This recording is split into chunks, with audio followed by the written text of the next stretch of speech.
श्री हरिवंश, श्री राधा वल्लभ, श्री हरिवंश। आज थोड़ी सी चर्चा गुरु तत्व पर करने के बाद परम रसिक संत श्री जयमल जी के जीवन के विशेष प्रसंग पर चर्चा की जाएगी। ओम अज्ञान तिम्रांधस्य ज्ञानंजना शलाकया चक्षुरुन्मीलितं येन तस्मै श्री गुरुवे नमः। श्री राधा, श्री राधा। गुरु कौन है? सबसे पहली बात, हमें गुरु में मनुष्य बुद्धि नहीं करनी चाहिए। यह एक वैष्णव अपराध है। क्यों? क्योंकि गुरु मनुष्य नहीं, साक्षात भगवान ही है। शरीर अलग अलग हो सकता है, लेकिन भगवान ही उस शरीर के अंदर बैठकर उपदेश कर रहे हैं, सत्संग दे रहे हैं, नाम दे रहे हैं, मंत्र दे रहे हैं, सिखा रहे हैं। भगवान ही सभी में गुरु रूप से व्याप्त हैं। गुरु तत्व हमेशा एक रहता है, अनेक नहीं होते हैं। गुरु हमेशा एक होते हैं। शरीर भले अलग अलग हो कि फलाना शरीर के गुरु वो हैं, लेकिन भगवान ही उसके अंदर हैं। और फलाने के गुरु फला हैं, लेकिन भगवान उस शरीर में भी हैं। तो गुरु तत्व हमेशा एक हैं, हमेशा हमें याद रखना है और इसे मानना है। गुरु में मनुष्य बुद्धि नहीं करनी है। साक्षात भगवान श्री कृष्ण ही गुरु हैं। अब गुरु की हमें आज्ञा पालन करनी है। गुरु हमें किससे मिलाएगा, क्या करेगा, गुरु का क्या कार्य है? गुरु हमें भगवान से मिलाते हैं, भगवान के मार्ग पर चलाते हैं। कैसे भगवान की प्राप्ति हो, वह ऐसा मार्ग बताते हैं कि आप बहुत सहज रूप से भगवान की प्राप्ति कर सकते हो, बहुत ही आसानी से। बिना गुरु के भगवान की प्राप्ति होना मुश्किल है, क्योंकि आपको मार्ग ही नहीं पता है, वह यात्रा ही नहीं पता है कैसे करनी है। गुरु वह मार्ग और यात्रा बहुत सहज विधि से बताते हैं कि भगवान की प्राप्ति कैसे होती है। देखिए, हमारे जो गुरुदेव हैं हमें क्या शिक्षा देते हैं? हमारे गुरुदेव हमें यही शिक्षा देते हैं कि उनके आश्रित हो जाओ। किसके? भगवान के। भगवान के आश्रित हो जाओगे, इसी में सब कुछ मिल जाएगा। आश्रय तत्व पर हमारे गुरुदेव बोलते हैं, बहुत बोलते हैं, क्योंकि उन्होंने इस आश्रय तत्व को देखा है अपने जीवन में।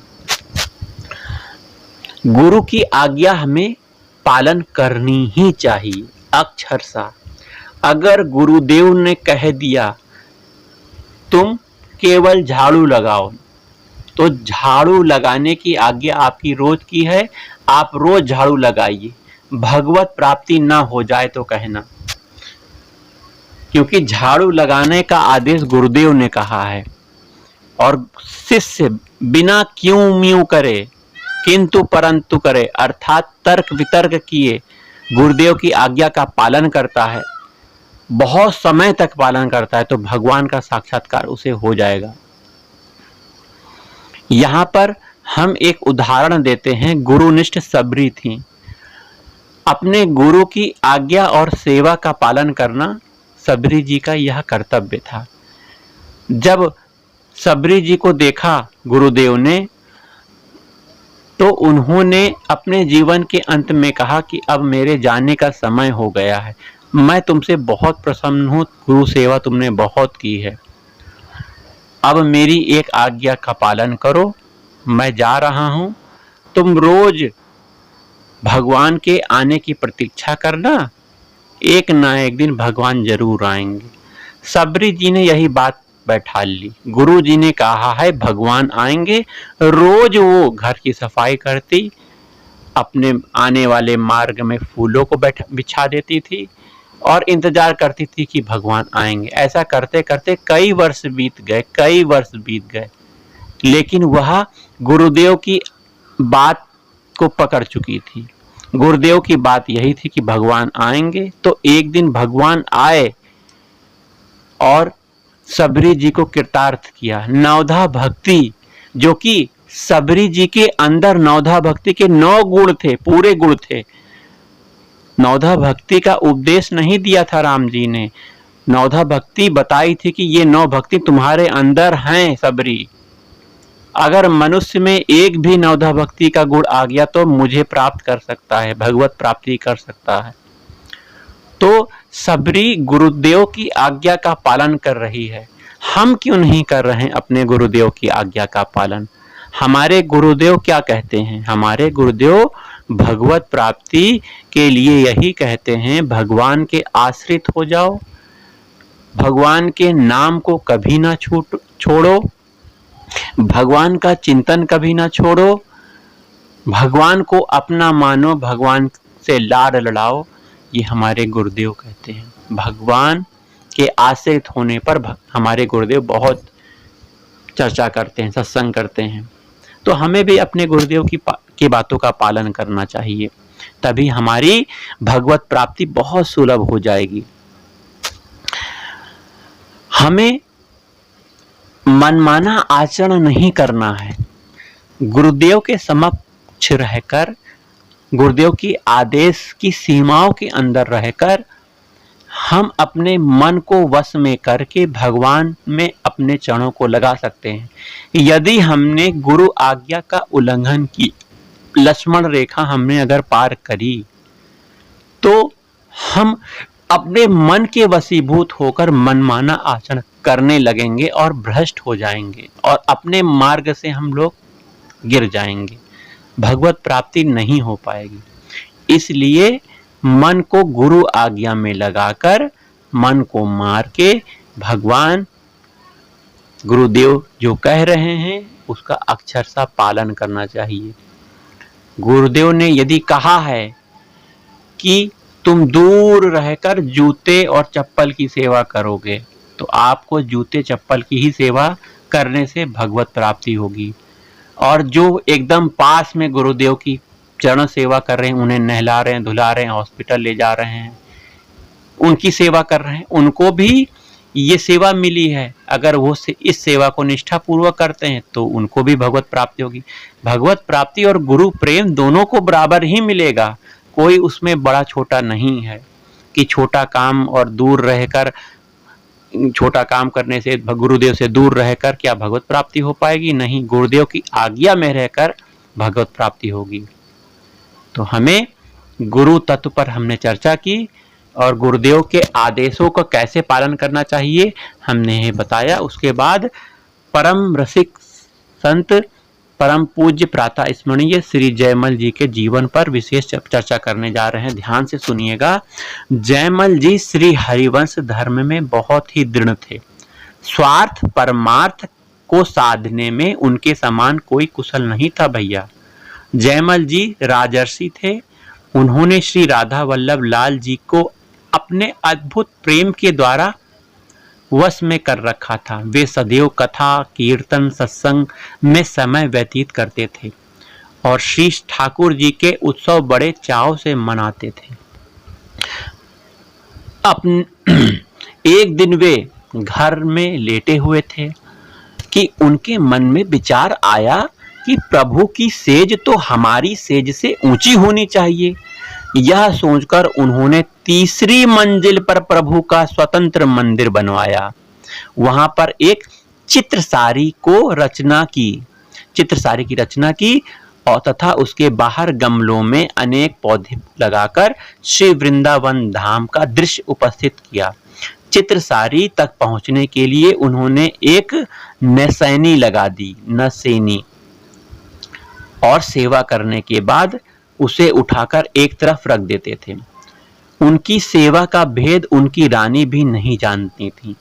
एक दिन जयमल जी भक्तों के साथ चर्चा कर रहे थे तो रानी सीढ़ी लगाकर चित्रसारी में पहुंच गई तो उसने देखा कि गौर और श्याम कांति वाले दो किशोर श्री राधा और श्री कृष्ण प्रत्यक्ष रूप से सेज पर लेटे हुए हैं और उनकी छवि झलक से सारा भवन जगमगा रहा है। इस छवि को देखकर रानी कांप उठी और गिरती पड़ती सीढ़ी से नीचे आ गई। एक दिन अवसर देखकर उसने अपने पति को सब वृतांत सुना दिया।